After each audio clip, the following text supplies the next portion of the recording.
order of the king, you are under arrest! Betrayal! We will not yield! Seize them all!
Behold the divine proportions. How does this align with the foundation?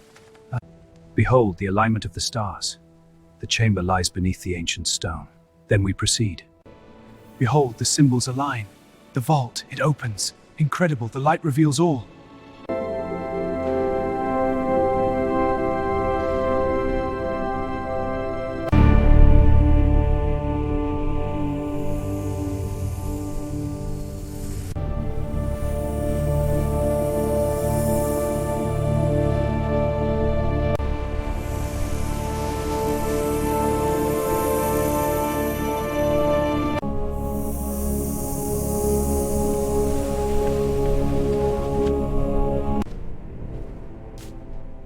I pledge my oath to the sacred continue not to crown or church.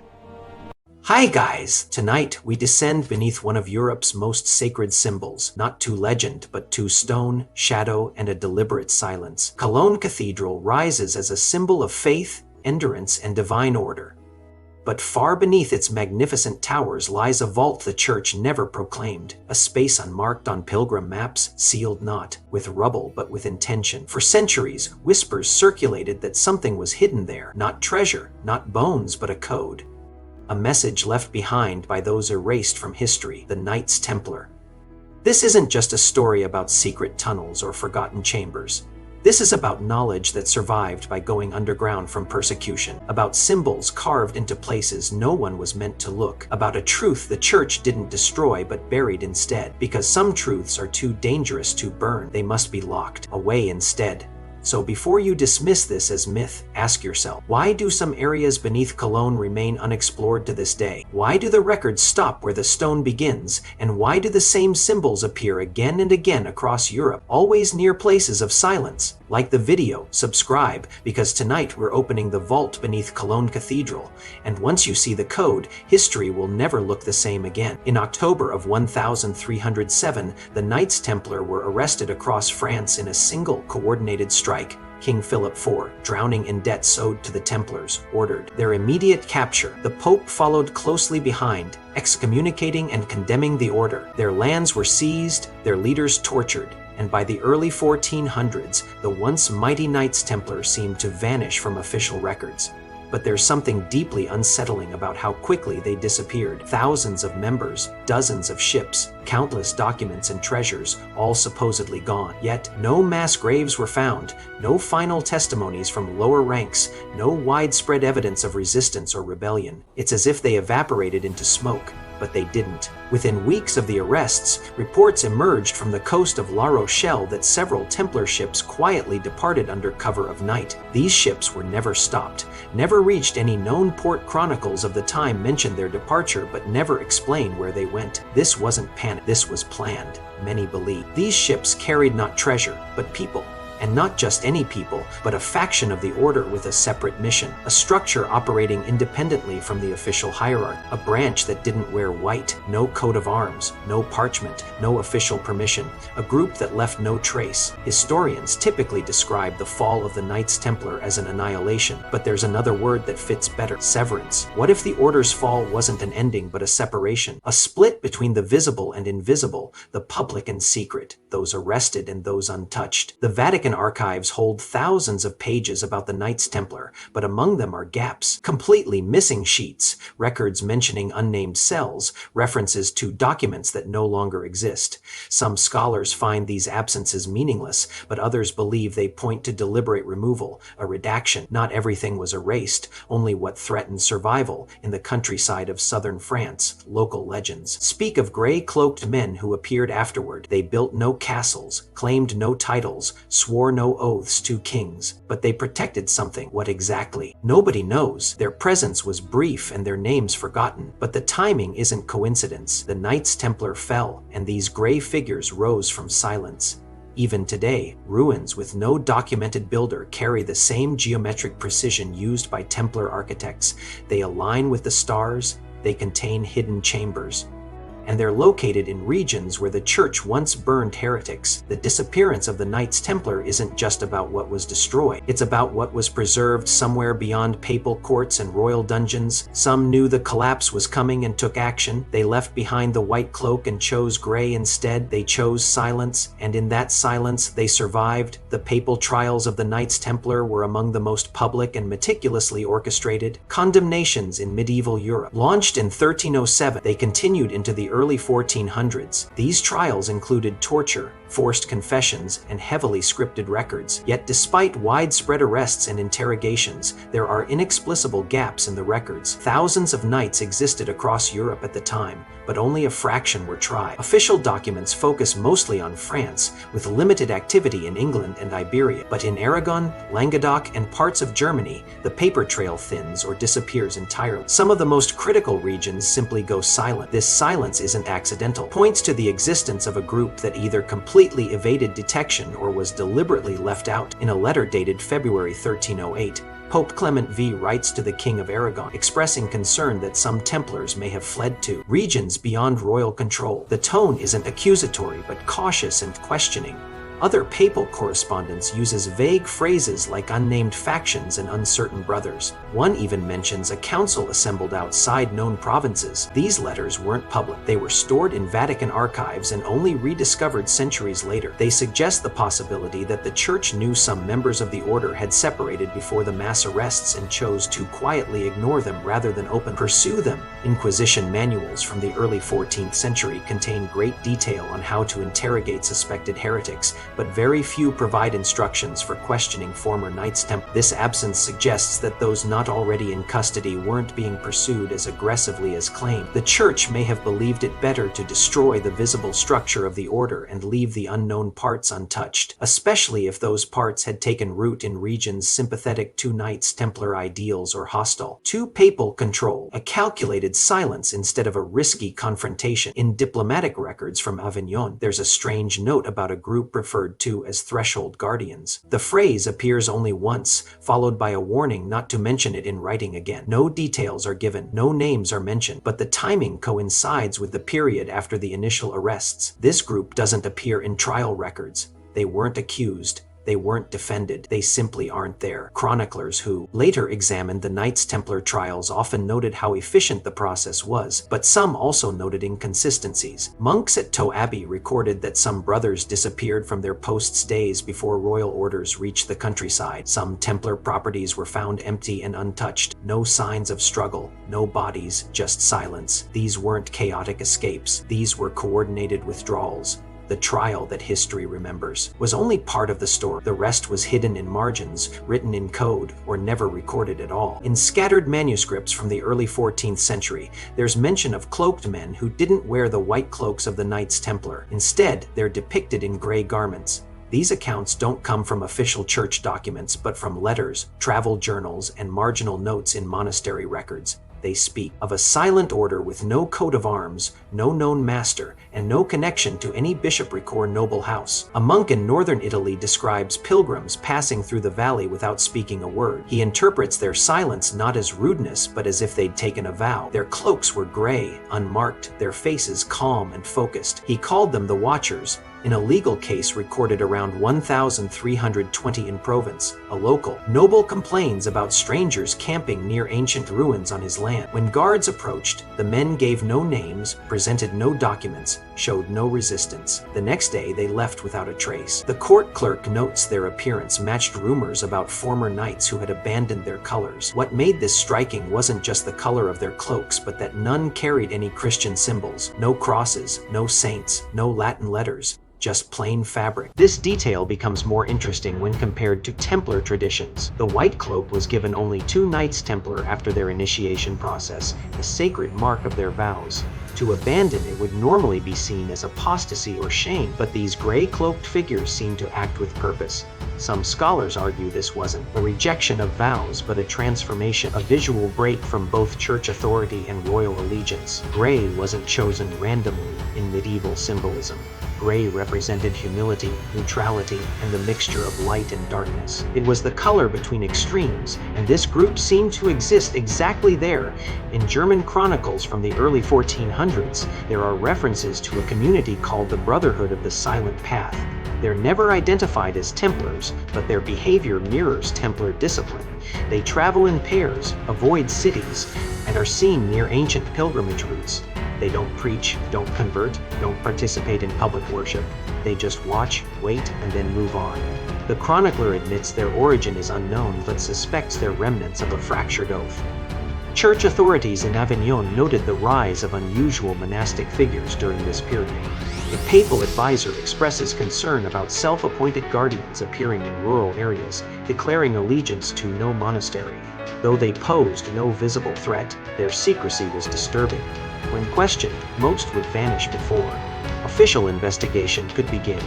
The gray cloak remains an enigma. It appears in art, in folk memory, and in strange corners of preserved documents, never officially recognized, never openly condemned. These figures weren't heretics, but they weren't approved either. They were something else, something in between, something that didn't need naming to exist. In the days following the mass arrests of the Knights Templar in October 1307, the port of La Rochelle became a point of mystery. It had long served as the maritime center of the Templar fleet, housing numerous ships used for transport between France, England, and the Holy Lands. But when royal forces came to seize Templar properties, they found the harbor eerily empty. Several ships known to have been moored there days earlier had vanished. There were no departure records, no port declarations, no sightings in nearby coastal towns. Chronicles of the time indicate up to 18 ships were unaccounted for. The church never explained their disappearance, and the king never recovered. Traditional interpretations suggest these ships were loaded with gold, holy relics, and secret documents and escaped before the arrests. But an alternative theory has emerged, a theory supported by regional legends and fragments of correspondence. These ships may not have been fleeing with treasure. They may have been carrying, specifically, a faction of the order that had foreseen the collapse and implemented a plan to continue their mission independent, a mission not sanctioned by Rome and loyal to no crown, a mission that completely rejected the coming trials and deliberately disappeared. The fog banks off France's western coast are famously dense in autumn. Sailors have feared them for centuries. But that year, witnesses claimed they saw sails disappear into the gray fog as if they'd been swallowed, in an account told by a merchant. From Nantes, he said he saw ships departing La Rochelle before dawn, without flags or coat of arms. They moved in silence, guided by stars instead of lanterns. He reported that the men on board wore cloaks but didn't carry the white crosses of the Knights Templar. Instead, he described them as gray, like the color of ash. This was the same gray associated with other sightings after the dissolution. No one knows what these ships carried. Some believe they went to Scotland, which was in political chaos where papal influence was weak. Others say they sailed to Portugal, known for sheltering former Templars under new identities. And then there are those who claim they went even further, to the Azores, Morocco, or even across the Atlantic long before it was mapped. What matters isn't where they departed to, but what they left behind. An empty harbor, a broken chain of command, and unanswered questions. The Church made no effort to recover the ships. The king issued no orders for naval pursuit. This silence speaks volumes. Either they were never meant to be caught, or those in power knew what was on the ships and feared it. One theory suggests these ships carried sacred texts that didn't align with church doctrine. Scrolls possibly brought from Jerusalem, or copies of forbidden gospels that the Knights Templar had secretly circulated. Whatever their cargo, it vanished without conflict, without resistance, and without leaving any documents. From La Rochelle into the fog, the trail goes cold. But the questions don't. Who were those men, and what oath did they hold that was different from the church's? Their absence echoes louder than their presence ever did.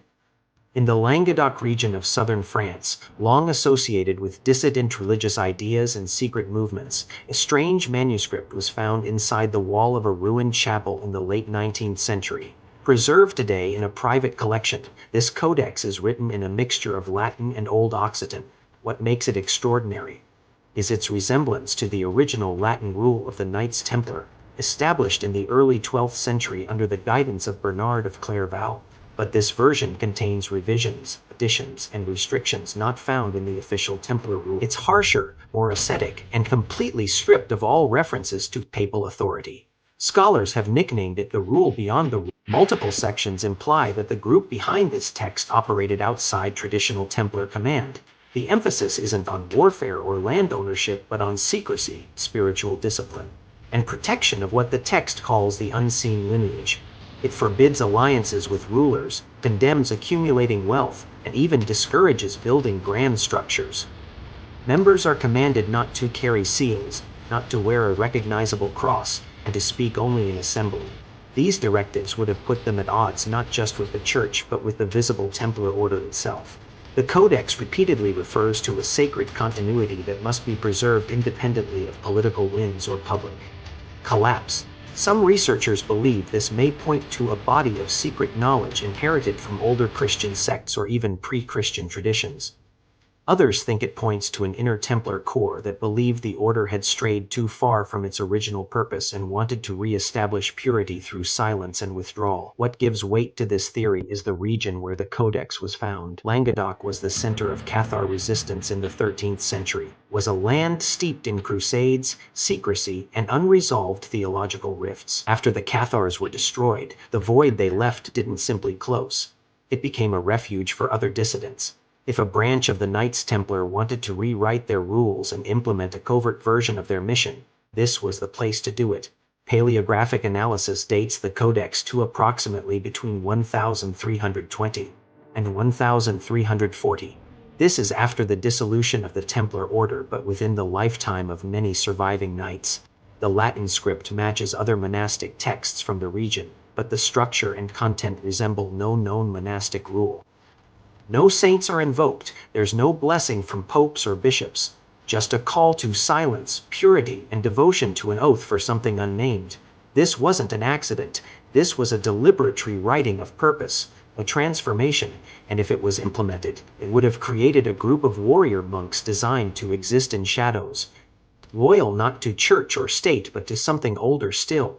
Near the border between France and Spain, in the lower slopes of the Pyrenees, lie the ruined remains of an unnamed monastery built entirely of limestone and granite. It bears all the marks of professional medieval architecture, yet it appears in no episcopal records, no royal maps, and no monastic registers.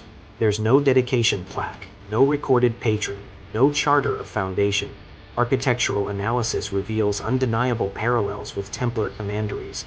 The chapel is perfectly aligned with the solstices. The inner sanctuary follows the sacred geometric ratios common in Templar churches. The columns bear marks nearly identical to those carved by stonemasons in Templar service.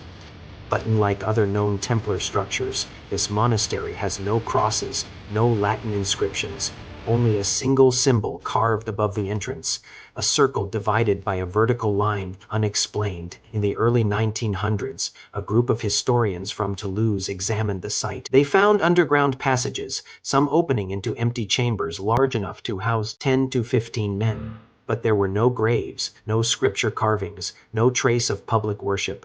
A narrow staircase led to a stone cell with a single window facing east. On the inner wall, faintly carved into the rock, was a Latin phrase, "Speak." Only within the veil. The language matches the vocabulary of 12th and 13th century monastic Latin, but it's not part of any known order's liturgy.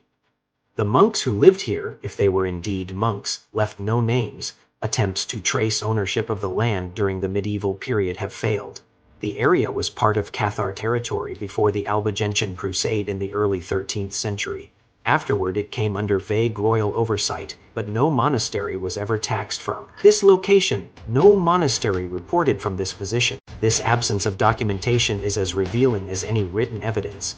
Medieval Europe documented everything: land, food stores, clergy appointments, tithes. Yet this site physically exists in stone but nowhere in ink. Local oral tradition speaks of gray-clothed men who once walked the forest paths near the monastery ruins. They didn't trade, didn't preach, didn't live among villages. They came and went without explanation. An old Catalan tale refers to them as those who remember the stone. What this means isn't clear. Some believe this was a retreat for an inner Templar circle that separated from the main order before the arrests. Others think it was a sanctuary for hidden texts, guarded by those bound to a stricter oath. The absence of sound, record, and identity gives the monastery its name. The monastery that never spoke. But its silence isn't empty. It's reverent. It was built with precision, maintained for decades, then abandoned without a trace. Not a ruin of failure, but a footprint of secrecy. It was built not to be seen, but to be remembered. Throughout the Middle Ages, the Church made great efforts to control sacred relics. Splinters from the true cross, bones of saints, physical objects that were not only holy but politically valuable. They drew pilgrims, provided authority, and reinforced legitimacy, but not all relics were welcome. Some objects, especially those connected to early Gnostic teachings or foreign rituals, were labeled heretical or dangerous. Most of these were destroyed, but some were never found, and some were never meant to be found. According to a few suppressed chronicles and indirect accounts, a secret faction of former Templars took on the role not of warriors but of guardians. Their task wasn't to conquer but to protect what the Church refused to accept. One of the earliest references appears in a translation of a 13th century Arabic medical text found in Toledo. In a marginal note, a monk writes about the existence of silent guardians who protected scrolls deemed too strange for papal scholars. The description doesn't directly name the Templars but speaks of men dressed in gray who spoke little and transported relics between caves and fortified towers. This margin note wasn't public. It was likely the personal observation of a translator who witnessed something he couldn't explain. In the Valais region of Switzerland, an archive of deeds from the early 14th century mentions a group paying to keep an underground vault sealed indefinitely. The vault was beneath a decommissioned church that no longer had clergy. When local authorities tried to examine it in the 1600s, they found the passage blocked by stone slabs carved with mysterious symbols, not in any known language. No translation existed. The vault was resealed and later erased from property records. No religious order claimed responsibility, but the payment came from a group listed as guardians under the veil. Speculation about what relics were hidden has grown. Some believe it contained early copies of the Gospel of Mary and the Book of Enoch, both texts containing interpretations that challenge the Church's core teachings. Others think ritual objects from Solomon's temple were transferred through the Crusaders into a secret network. There are even rumors of pre-Christian artifacts connected to Egyptian or Mesopotamian cults, smuggled out through the Levant. What these relics had in common wasn't just their rarity. It was their power, a power that didn't belong to any single religion, and that made them dangerous. The Grey Knights, unlike their white-cloaked predecessors, were said to avoid direct confrontation. Their role was passive, almost monastic, but their presence was felt. In remote parts of the Pyrenees and northern Italy, villagers spoke of men who appeared only on certain nights of the year. They arrive with locked chests, perform rituals in silence, then disappear. No signs, no emblems, just ash-colored cloaks. These men never spoke of their mission. But what they guarded may still lie sealed in the dark beneath forgotten ruins, waiting not to be uncovered but to be protected, because sometimes truth is too heavy for the world, and someone must carry it in secret. Launched in 1209, the Albigensian Crusade was one of the bloodiest religious purges in European history. Initiated by Pope Innocent III, the crusade aimed to eliminate the Cathars, a Gnostic Christian sect that had taken root in southern France. The Cathars rejected the Church's authority, believed in a dualistic universe of spirit and matter, and saw the material world as corrupt. These beliefs threatened the foundations of papal power. Over the next 20 years, entire towns were destroyed, thousands were executed, and Cathar strongholds were reduced to ash. But even as the Church declared victory, one problem persisted. Not all Cathars had been caught. Some had simply vanished. In the years following the fall of In 1244, the last known Cathar fortress, reports began to emerge of surviving perfecti, the Cathar spiritual elite hiding in isolated mountain regions. Monks in nearby monasteries recorded strange sightings of travelers dressed neither as peasants nor priests, carrying no weapons but speaking foreign languages. These individuals were described as calm, deliberate, and silent. One chronicle referred to them as men of the Third Way. Not Cathar, not Catholic, but something older. This third faction has long puzzled historians. Some dismissed the reports as folk legend. Others believe they pointed to Templar remnants fleeing persecution. But recent examinations of regional architecture and coded manuscripts point to a more complex connection. In the Languedoc region, some structures built after the Crusade show design elements that combine Templar geometry with Cathar symbolism. These aren't coincidences. The alignment of windows to specific star positions, the use of 8-pointed stars in stonework, and the presence of underground chambers all point to shared or overlapping influence. There's also a matter of timing. The Cathar purge began decades before the fall of the Knights Templar, yet by the early 14th century, both groups had been erased from public life, driven underground or destroyed. In that void, new stories emerged. Local shepherds spoke of gray-cloaked men guarding scrolls wrapped in oiled cloth.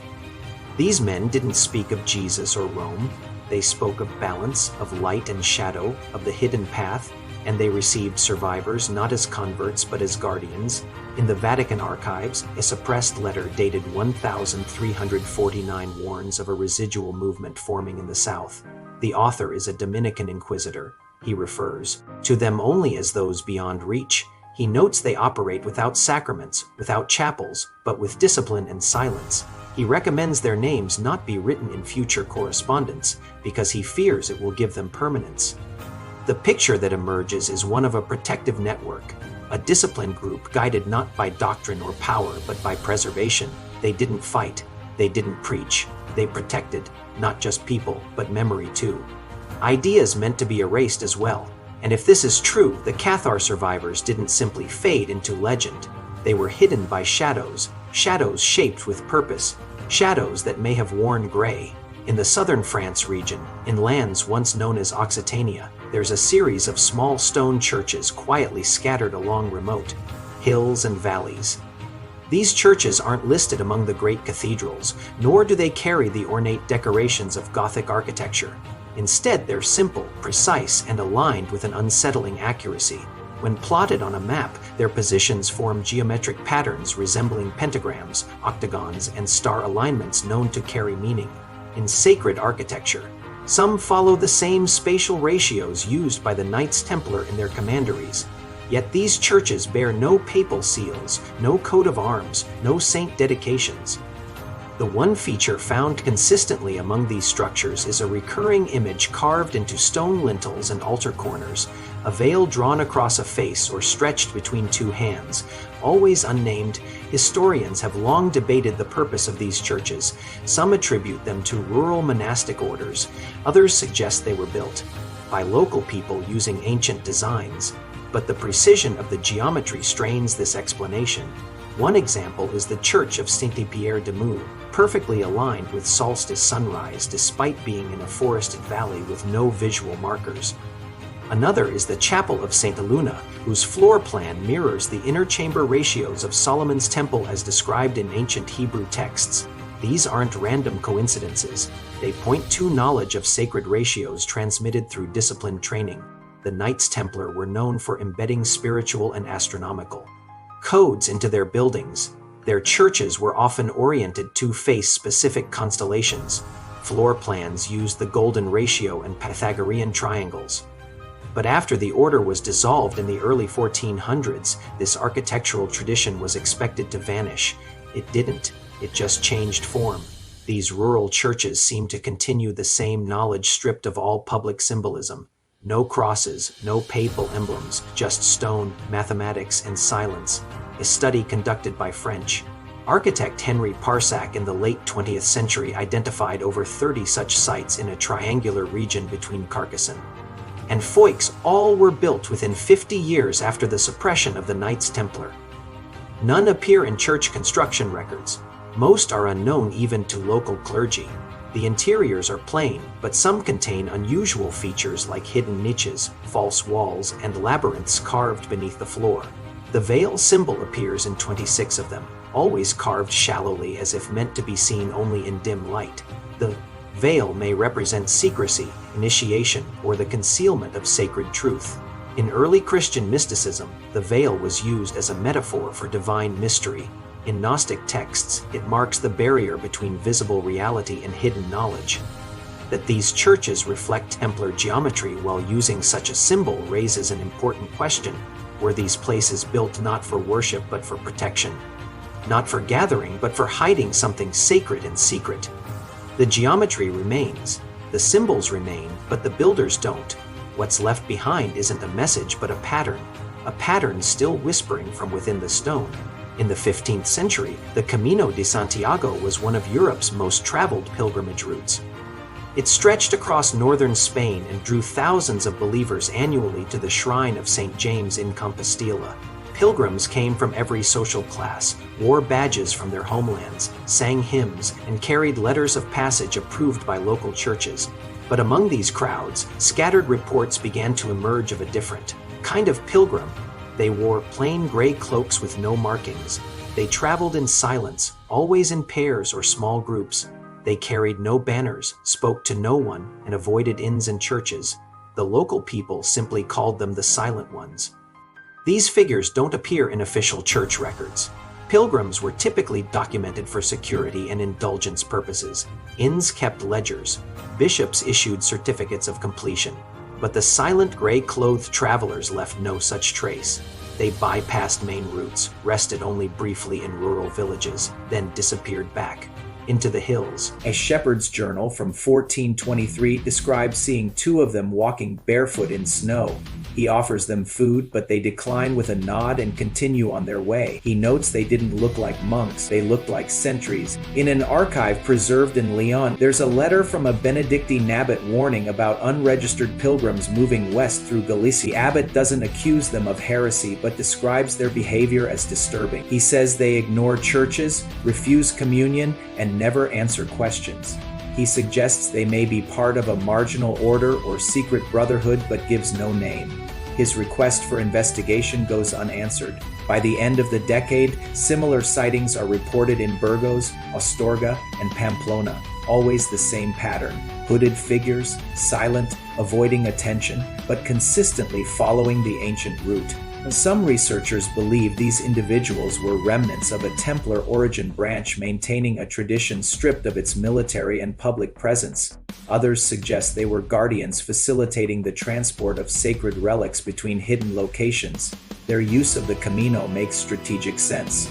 It was a heavily trafficked route, but also filled with remote paths and caves ideal for temporary refuge, and the church found it difficult to question pilgrims without cause who weren't. The gray color may have symbolized neutrality. In medieval symbolism, gray represented transition, penance, or the space between worlds.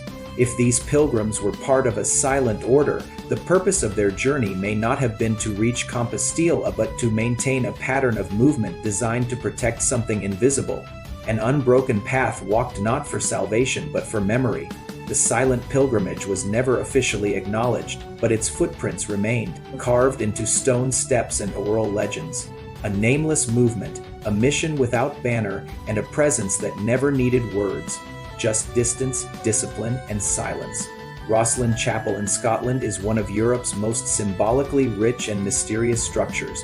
Built under the direction of William Sinclair in the mid-15th century, the chapel is covered with carvings that challenge traditional Christian iconography. Pagan symbols, Masonic patterns, and encrypted messages cover almost every surface. But long before the official foundation stone was laid in 1446, local legends tell of a group wearing gray cloaks who came to the region carrying only scrolls and measuring instruments. These figures didn't claim to be monks or stonemasons. They gave no names, requested no shelter, but their presence was noted by villagers and craftsmen. They were said to have visited the Sinclair estate not as builders but as advisors. Accounts recorded in the early 1700s describe oral histories passed down by stoneworkers who helped shape the chapel. According to one tradition, certain measurements of the vault were altered at the request of unidentified visitors who claimed the original plans were incomplete. These visitors carried no symbols, presented no titles, and spoke little, but were said to possess advanced knowledge of sacred geometry and star alignments. According to the story, they presented a small diagram drawn on aged parchment showing a chamber design based on the golden ratio and astronomical positions tied to ancient solstice rituals. These design changes were implemented without explanation. Rochelle Chapel contains a series of architectural features that have puzzled scholars for centuries. Columns are positioned according to geometric ratios not used in contemporary church design. The floor plan reflects an esoteric pattern more commonly found in Middle Eastern temples. The vault is oriented not to true east but aligned with the rising sun during the equinox. These details suggest a hidden influence outside traditional church structure.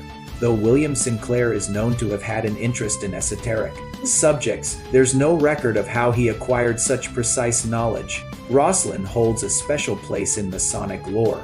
Many early Masons believed the chapel was a repository of secret knowledge preserved after the fall of the Knights Templar. Carvings of maize and aloe plants native to the Americas appear in stonework decades before Columbus's voyages. One theory argues the Sinclair family made contact with Templar remnants who had sailed west and returned with sacred objects and secret wisdom. But another theory points to the gray figures who came not with relics but with instructions. The veil symbol found in southern France appears at Rochelle too, faintly carved behind the apprentice pillar, though most visitors don't notice it. It's carved at knee height and hidden behind other decorations. If true, this directly links the chapel to the silent order described in previous sections, a continuity not through warfare or doctrine but through architecture. The Scottish echo is more than legend. It's the footprint of something older than the chapel itself. Something that came quietly, altered stone with precision, and left geometry instead of scripture. A message written not in ink but in angles and light. Deep in the restricted vaults of the Vatican library lies a parchment that has resisted translation for centuries. Catalogued without title and filed among various geographic manuscripts, it's written in a cipher that doesn't match Latin, Greek, or any known medieval code. What makes this parchment extraordinary isn't just the text, but the map drawn across its surface. Pale lines trace the outline of Europe, but the cities marked aren't major, capitals or episcopal centers. They're remote locations often near ruined castles, caves, or obscure pilgrimage routes. There are no papal seals, no noble family crests, no legend or compass, only gray ink applied with deliberate strokes and a series of interconnected dots forming a vast network stretching from Scotland to Sicily. The parchment came to light in the mid-19th century when a Jesuit historian noticed it while cataloging unrelated trade records. He notes its strange appearance but leaves no commentary on its contents. Since then, it has remained in the archives, examined by only a handful of independent researchers with special permission. Attempts to decode the writing have failed, but the map itself has drawn attention from cartographers and historians. When overlaid with known Templar properties, the match is inconsistent, but when aligned with regions associated with documented Templar disappearances, unusual churches, and undocumented ruins, the connections strengthen. One section of the map shows a cluster of dots near Languedoc corresponding to areas linked with post-Cathar legends and silent monasteries. Another line extends across northern Spain following the lesser-known branches of the Camino. A third connects sites in southern Italy far from Templar strongholds, yet each is adjacent to villages with oral histories of gray-clothed men or forbidden texts. The entire map functions not as a record of power, but as a map of exile, a chart of places where silence reigns, where something was hidden, protected, or simply erased from official history. There are no dates on the parchment, but carbon analysis places it between 1320 and 1360. This timing is critical. It shows it was created after the Templar order was dissolved, but within the lifetime of those who may have survived. The ink, identified as a rare mineral-based gray pigment, matches no known church manuscript of the period. Its application is extremely precise, the spacing between nodes perfect, almost mathematical. This wasn't a random sketch, it was a carefully calculated diagram. In the lower right corner of the map is a small circle divided by a vertical line, the same symbol found carved above the doorway of an unnamed chapel in the Pyrenees and faintly carved behind the apprentice pillar at Rochelle Chapel. This modest mark may be the key. It appears nowhere in church art, but repeats in places linked to disappearance, secrecy, and forbidden knowledge. The map of silence offers no explanation, no names, and no conclusion, but it implies the existence of a network that never sought recognition, a path without glory, a mission that didn't need speech, because its message was carried in stone, in shadow, and in the gaps between recorded history. Throughout medieval Europe, the legacy of King Solomon was revered not just as biblical myth but as the foundation of secret knowledge. From architecture to alchemy, texts attributed to Solomon were believed to contain instructions for controlling spirits, directing natural forces, and unlocking divine wisdom. Among the most controversial were the Solomonic grimoires. Often written in coded language, these texts blended elements of Jewish mysticism, early Christian apocrypha, and Babylonian rituals. The Church viewed them as dangerous not because they were false, but because they were powerful. By the late 13th century, most known copies had been seized, burned, or locked in secret archives. Yet whispers persisted that some had survived, protected not by scholars or clergy, but by a group operating outside both church and crown. They weren't warriors in the traditional sense. They were guardians of forbidden knowledge. The Grey Knights, according to fragments found in the Vatican's suppressed catalogs, a set of scrolls believed to be translations of Solomon's Testament, disappeared shortly after the Templar arrests in 1307. These scrolls were reportedly stored in a side vault beneath the Lateran Palace. The disappearance was never explained, but a letter from a Dominican inquisitor dated 1313 contains a warning about rogue elements within former Templar circles attempting to preserve Solomonic doctrine under the guise of pilgrimage and monastic silence. He refers to them as Watchers of the Old Flame. This phrase doesn't appear in any official Templar writings, yet it recurs in later accounts across Spain, southern France, and Italy. In Jewish mystical tradition, Solomon wasn't just a king but a master of celestial order. His temple was a model of cosmic balance. His seals and symbols were maps of spiritual hierarchy. The grimoires bearing his name were never designed for public ritual. They were teaching tools for a select few. If the Grey Knights preserved these teachings, their mission was not magical performance but guardianship, a duty more sacred than conquest. Secrecy, discipline, and silent transmission. In the remains of an abandoned chapel near Carcassonne, a symbol was discovered on the stone floor. It matched a diagram found in Solomon's Key showing rings within a square surrounded by 6-pointed stars. The local church claimed this was an old sheep pen, but the stonework told a different story. The proportions matched those found in ancient Jewish temples, and the carving style was neither Gothic nor Romanesque. Someone had hidden a teaching in the floor, not for worship but for memory. The Solomonic guardians may never have called themselves knights. That term is a simplification. What they guarded wasn't armor but understanding, a thread of wisdom older than the church, wrapped in silence and protected by those who walked between roles, between warrior and mystic, between outlaw and priest, always in gray, always unnamed, because the most powerful truths were never meant to be proclaimed, only preserved. In 16th century Anatolia, as the Ottomans expanded their dominion over former Byzantine lands, teams of imperial agents were tasked with locating and securing sacred relics left behind in abandoned monasteries, ancient churches, and forgotten vaults.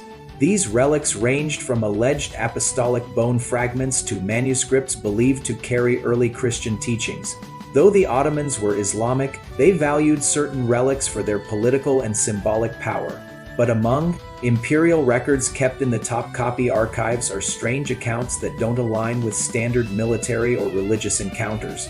Multiple reports written by scribes assigned 2 relic expeditions mention interventions by unknown figures described only as pale warriors. These weren't ghost stories or superstitions. These were official incident records submitted to the court. A report dated 1529 describes a team sent to recover relics from an ancient monastery site near Kanya. As they approached the sealed chamber, 3 men wearing ash-colored cloaks appeared from the surrounding hills. They didn't speak, didn't display weapons, and carried nothing but small pouches suspended from cords around their necks. According to the report, the relic seekers felt an oppressive pressure in the air, then experienced confusion and disorientation.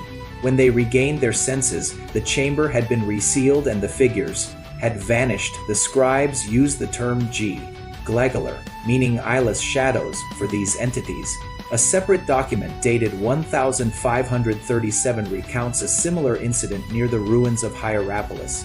This time, a local guide describes the intervention as a blocking of the wind.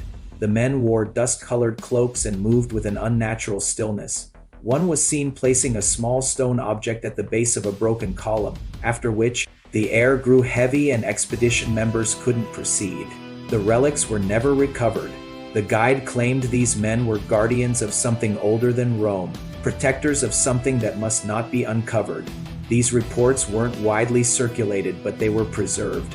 Historians examining them note consistent details: no speech, gray or pale cloaks, no weapons, and the use of talismanic objects. These objects, though never described in detail, seem to have functioned more like seals than amulets, tools designed to create spiritual or energetic boundaries preventing certain places from being disturbed. Some scholars suggest these pale warriors were remnants of Eastern monastic orders practicing protective magic. Others point to the Templar diaspora theory, arguing that certain initiates fled east and integrated with Sufi or Christian mystical groups under Ottoman rule. In that case, the talismans might be Solomonic in origin, part of a tradition blending Jewish, Christian, and Islamic protective rituals. Whatever their origin, the fact remains that imperial authorities recorded their presence seriously. They weren't dismissed as madness or delusion. They were seen as a force that didn't attack, but prevented, not through violence but through presence. They didn't guard territory. They guarded silence. They stood between the seeker and the forbidden. And once again they left behind not names but stories written into the margins of empires. The original Knights Templar operated under a strict hierarchy.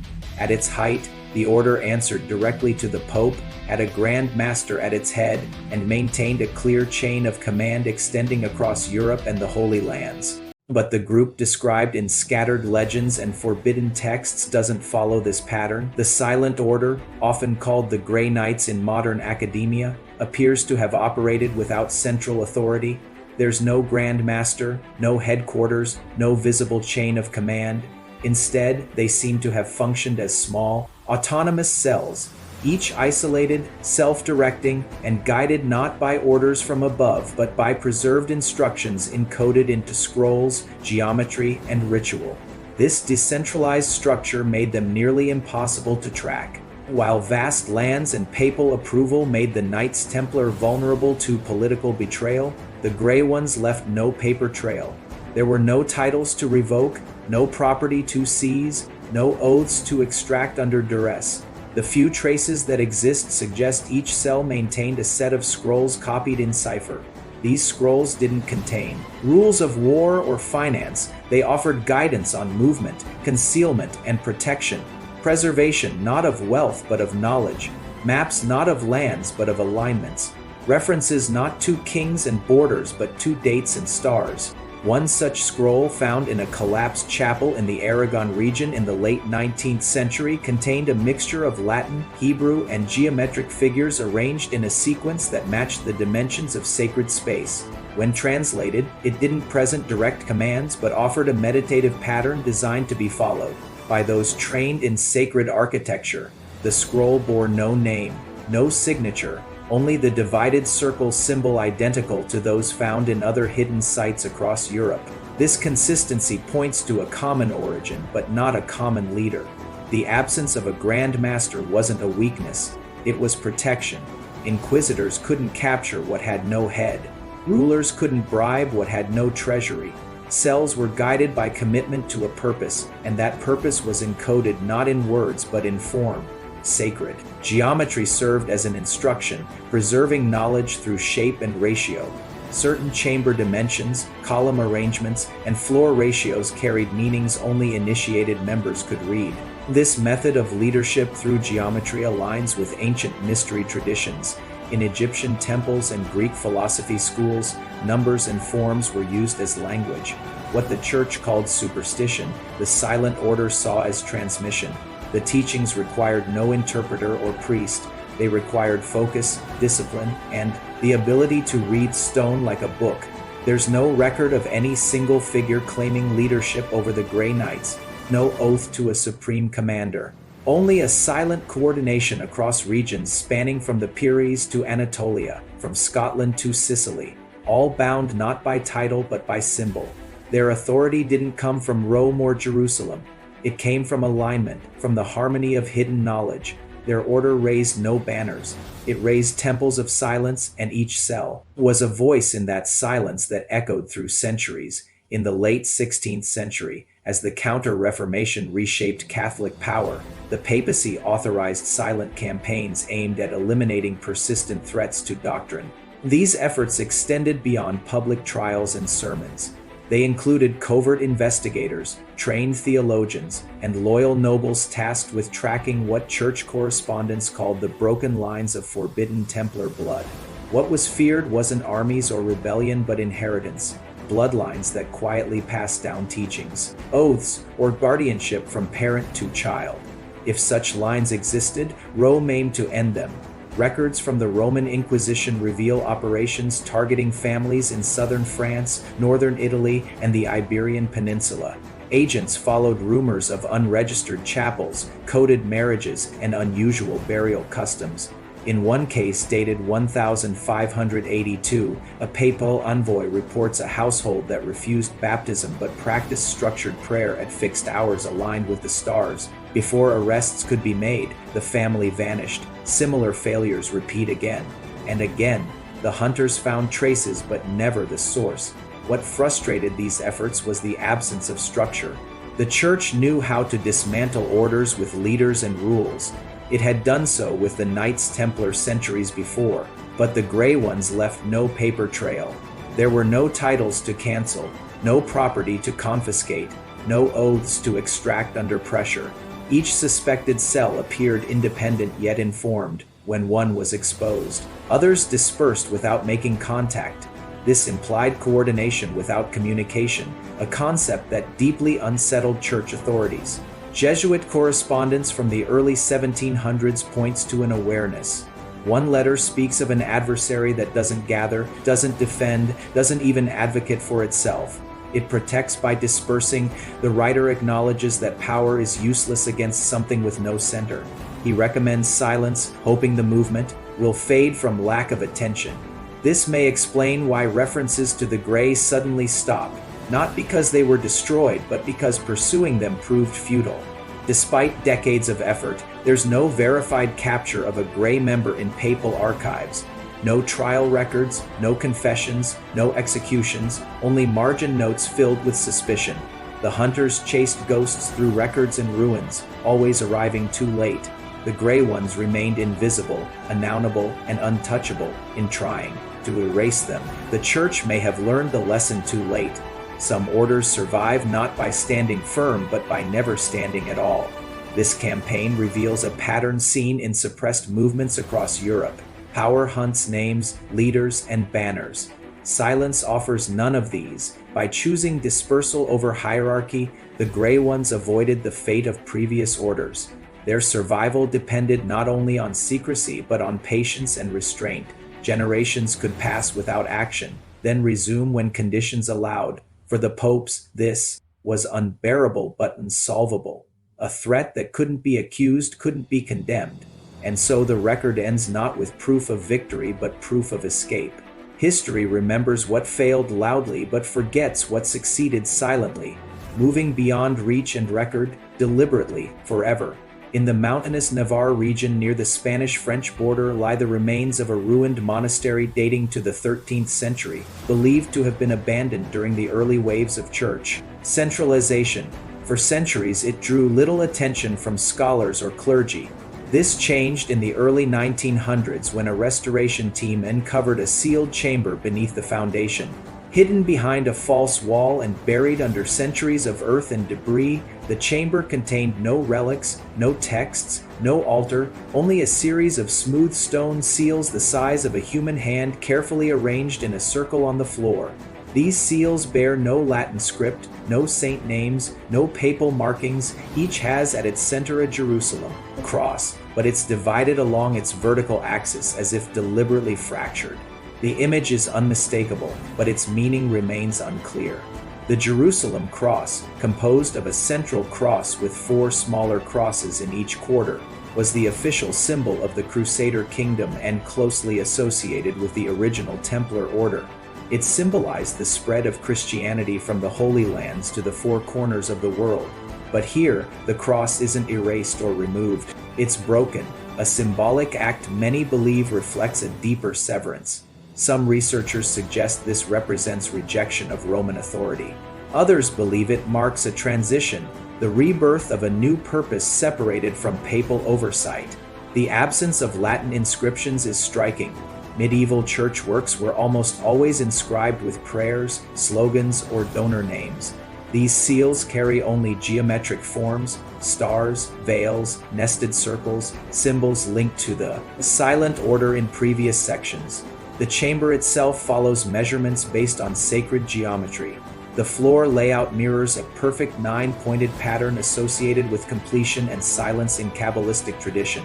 Each seal is placed at the nodes of this structure. One has been removed, leaving a trace in the dust. If found, the missing piece might complete the intended message. The location of this chamber in Navarre is also meaningful. The region was known as a refuge for outlawed groups and mystics in the 13th and 14th centuries. Cathars, Templar survivors, and exiled scholars are documented in nearby towns. Oral tradition speaks of a brotherhood that operated outside both church and crown, guiding pilgrims and hiding texts from inquisitors. No names were recorded, only gray cloaks and silent behavior. Some believe these seals were never designed to be found. They were an encrypted farewell message to those who might one day return to rebuild or simply remember. The broken cross may symbolize not defeat but escape, a break from a corrupted order to protect what couldn't be spoken. The symbols remain untouched, the chamber is resealed, and whatever the message is continues to wait beneath stone and silence. In the ritual language of early Masonry, particularly in manuscripts dating to the late 17th century, an encrypted reference appears to a group known as the Fellowship of the Grey Cloak. This is mentioned not as a Masonic structure, but as a predecessor or parallel external entity that influenced Masonry's symbolic framework. The phrase appears in the document known as the Dumfries No. 4 manuscript, preserved in Scotland and believed to date to approximately 1670. In a section discussing the duties of the Master Mason, the text instructs vigilance against those who mimic the light but wear the gray cloak of silence. Most historians interpret this figuratively, but a small faction of Masonic scholars argue it reflects an actual memory, an implicit acknowledgement of a group that came before the lodge itself. Masonry officially emerged in the early 18th century, but many of its symbols are much older. The compass and square, the tracing board, the temple allegory, and the veil. All of these appear in various forms in medieval architecture and mystical diagrams. Some of the earliest lodges in England and France contain carvings and floor plans resembling the sacred geometry protected by the Knights Templar. If the Grey Knights were a silent continuation of Templar esotericism, their methods may have survived not through Masonry directly but by shaping the environment from which Masonry would later emerge. A French ritual manual dated 1729 contains a passage describing the cloaked ones who watch but do not gather. This phrase implies observation without integration, a group that exists outside the official structure but remains aware of its development. In subsequent centuries, this reference disappears, replaced by more sanitized histories. But in Masonry's earliest years, it suggests an awareness of an older lineage that taught without claiming authorship, that measured without drawing attention.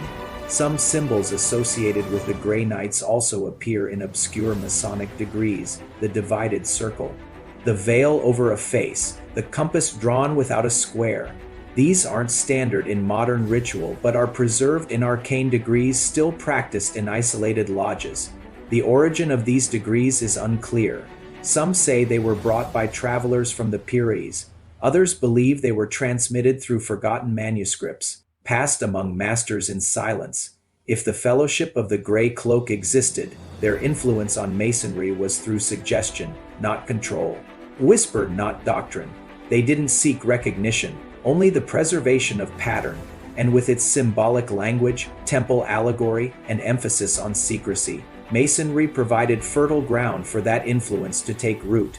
The compass and the cloak may have never met in ceremony, but they walked the same path, one in stone, one in symbol, one visible, one invisible, together forming a bridge across centuries, carrying the thread of hidden knowledge beneath the surface of recorded history. In the heart of Prague's old city, beneath layers of imperial archives and mystical manuscripts, lies a small collection of alchemical texts dating between 1570 and 1610, written in cipher and bound in goatskin. These manuscripts once belonged to a circle of philosopher practitioners connected to the court of Emperor Rudolph II. In rough translation, the oath is to neither Messiah nor king, but to continuity. What this continuity represents has long been debated by scholars. To some, it's a metaphor for the cycles of nature. To others, it represents a hidden thread of esoteric knowledge believed to extend back to Egypt and beyond. But in recent years, comparisons with suppressed Knights Templar writings and early Gnostic fragments point to something more direct, a spiritual allegiance that completely bypasses worldly authority and religious dogma.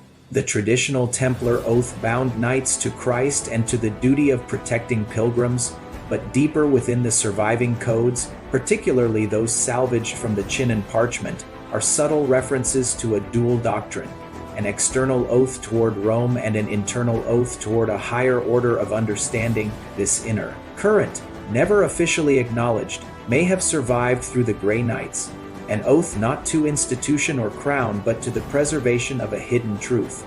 The Prague texts describe continuity as an unbroken flame that neither burns nor extinguishes but is passed hand to hand in shadow, in silence. In another passage, it's referred to as the line of watchers, a term that echoes the earlier sections describing the silent order as guardians rather than warriors.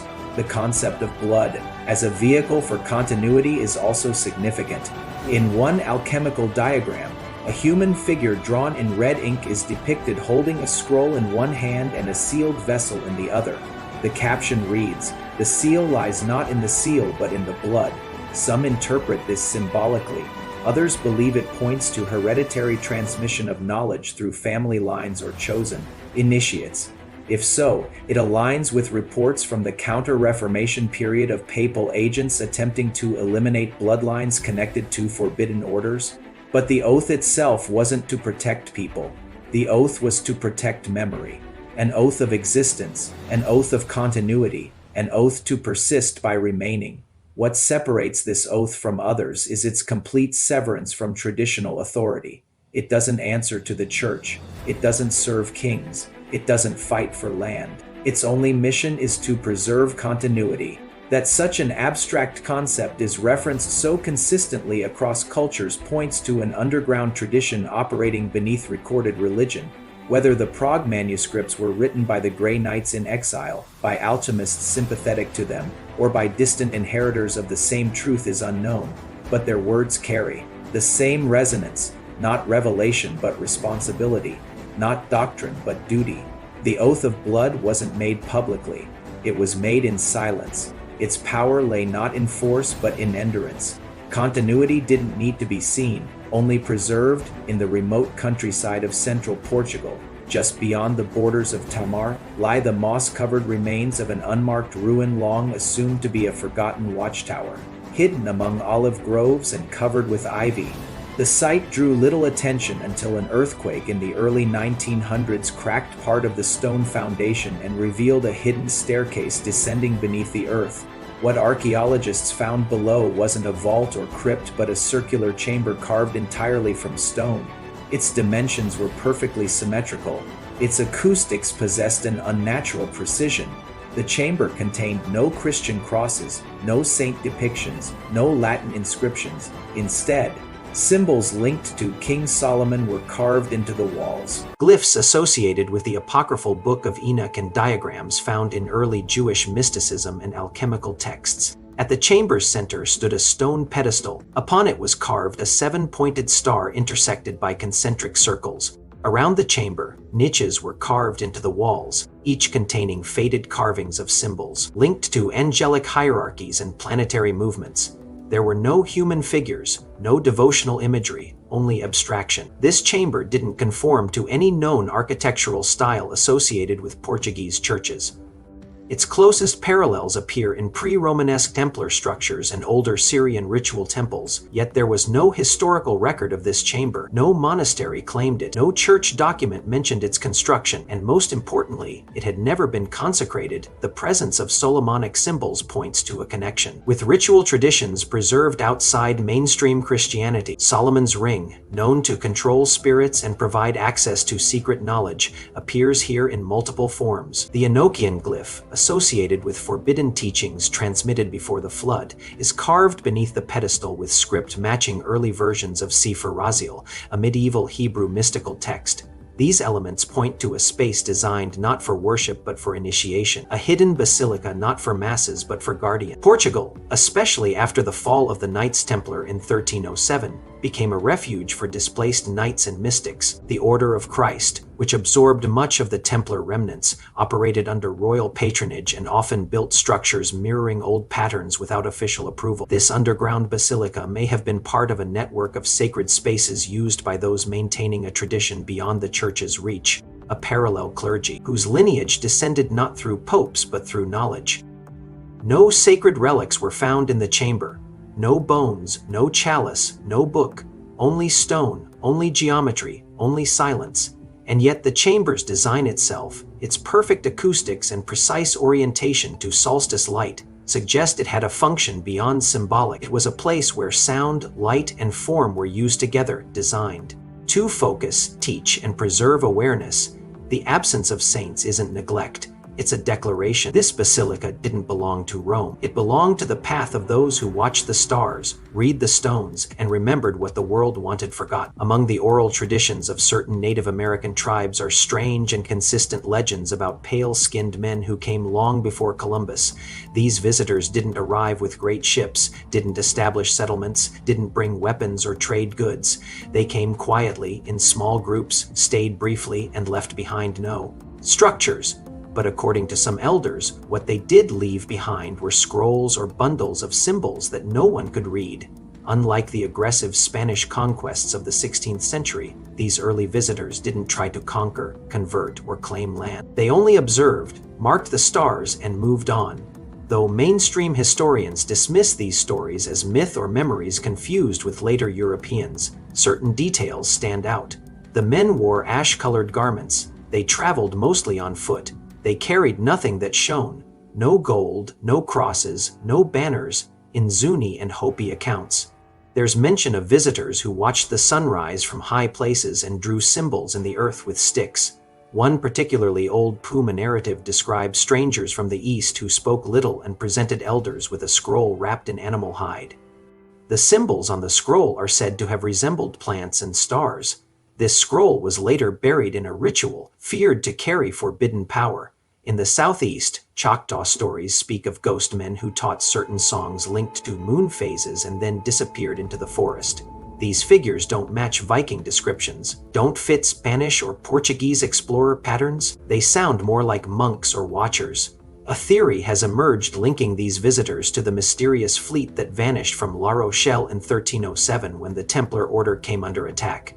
It's well documented that the Knights Templar had a small but powerful naval force. Records show ships departing the harbor before King Philip's mass arrests. Where they went remains unknown.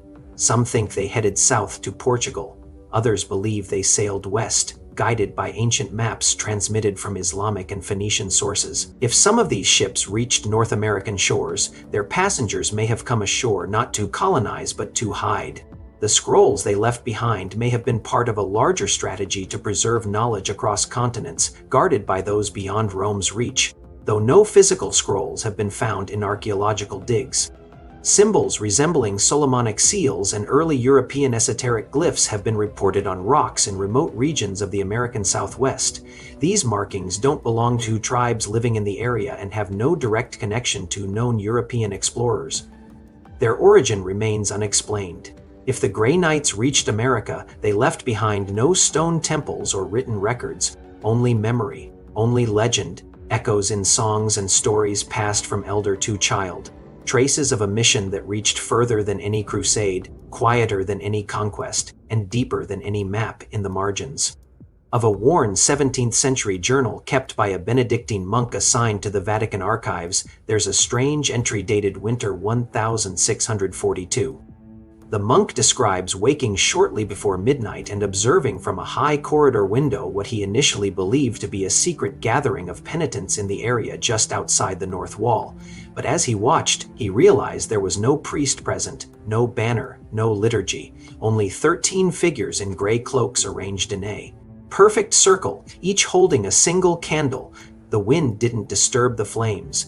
No sound broke the silence. They stood in absolute stillness for what he estimated to be about an hour. Then, one by one, they extinguished their candles and melted into shadow. By morning, there were no traces, no footprints, no candle wax, no smoke, though embedded within a brief personal journal. This entry has caught the attention of historians familiar with more hidden traditions concerning the Grey Knights, 17th century. Rome was a center where the Catholic Church sought to eliminate heresies, regulate monastic orders, and tighten control over mystical teachings. Secret gatherings weren't rare, especially among groups practicing suppressed rituals, but this wasn't a known sect, and the location described was outside areas typically monitored by the Swiss Guard. The monk, named only as Brother Julianus, makes no further comment about the figures in subsequent entries, but he notes a detail that still puzzles scholars. Though the figures made no sound, he writes that he felt as if a bell rang inside his chest, a silent resonance like a call from the earth itself. What makes this vigil so striking is its alignment with previous patterns. The number 13 echoes the original Templar Council -1. The circle, the silence, the candlelight all match descriptions of rituals believed to have been practiced by the Grey Knights through centuries. Not for worship but for remembrance, a way of anchoring memory to the world, marking time not with calendar but with presence. If this vigil truly occurred, it would be one of the last documented appearances of the order, performed at the heart of Catholic power, not to challenge but to witness. A wordless reminder, a reminder that continuity persisted even in the Vatican's shadow. No other record mentions this event. No investigation was launched, no arrests made. It's possible others saw it and stayed silent, or perhaps Brother Julianus was alone when he witnessed something meant only for those who still remembered. The vigil wasn't a protest, it wasn't a ceremony, it was a signal. A final light held briefly in darkness, then extinguished. And in that fading light, the Grey Knights reminded the world. They were never erased, only hidden, only waiting, always near, always silent, always watching. In every age where suppression reigns, there have been those who resist not with swords but with silence, not those who chase thrones but those who seek thresholds. The Grey Knights, if they still exist, wouldn't emerge in uniform or stand beneath banners. They would move as archivists, not warriors. They would live at the edges, not because they fear discovery, but because visibility would violate their purpose. Their mission was never conquest. Their mission was continuity, holding knowledge deemed too dangerous for assemblies or kings, keeping alive patterns the church tried to dissolve. Not just texts, but ways of seeing, ways of remembering, not a rebellion against faith, but the silent preservation of something older than dogma. Evidence of their existence remains scattered but coherent. Manuscripts without authors found in university archives, geometric symbols carved into abandoned chapels with no liturgical use, forgotten marginalia written in languages no one taught, nameless records, structures without origin, each one a piece, meaningless alone, powerful together. Throughout history, many secret societies have claimed descent from the Templars, but these are often public, organized, structured. The Grey Knights would reject all of that, to exist beyond time, beyond hierarchy, beyond identity, not to disappear but to disperse. In Lisbon, a sealed letter found in the archives of the Order of Christ contained no writing, only a diagram. 9 concentric rings with a single point at the center. Scholars dismissed it as meaningless. But the same diagram appears in an illuminated manuscript in Venice and again carved into the stone threshold of a ruined church in southern France. No region claimed them, no century named them, and that was their power. They weren't created to be followed, they were created to be found. As digital systems replace paper and sacred libraries sink into silence, whispers are being heard again. Files without attribution uploaded anonymously to the internet. Photographs of symbols found in basements beneath cathedrals marked for demolition. Threads on obscure forums with unexplained coordinates pointing to places where geometry meets silence. Perhaps these are hoaxes, or perhaps they're echoes, sent not to attract attention but to align, calling not to believe but to remember. Because an archivist's role isn't to preach but to preserve, and what they preserve isn't a myth. It's a method, a way to track truth's trail through time even when layers of control try to bury it. If they exist, they don't draw people to them. They don't publish. They don't gather. They emerge where memory fades, where knowledge is being rewritten, where truth is treated like a threat. The order beyond time doesn't seek recognition. It seeks readiness for the moment when the world might accept what was hidden again. Until then, they wait in shadows, in footnotes, in the silence between facts, watching not history but humanity, waiting for the day when people will remember not who they were but what they kept alive.